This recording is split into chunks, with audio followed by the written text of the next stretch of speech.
Guys, in this video we're going to take a look at how you can turn on or turn off Bitmoji or Mojitok sticker search and suggestions on the Samsung Galaxy S23 series. First, tap on the home button to go back to the home screen, and from the home screen swipe down at the top, then tap on the settings icon.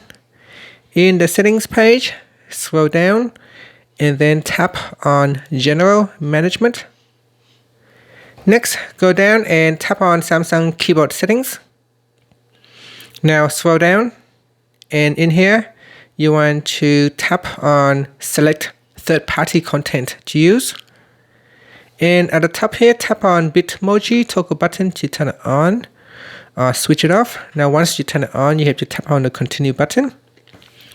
And then if you want to turn on or turn off Mojitok, just tap on the toggle button to switch it on or off. You can also tap on the left hand side panel, and then you can view some information about each of this feature. And that's it. After that, you can tap on the home button to go back to the home screen. Thank you for watching this video. Please subscribe to my channel for more videos.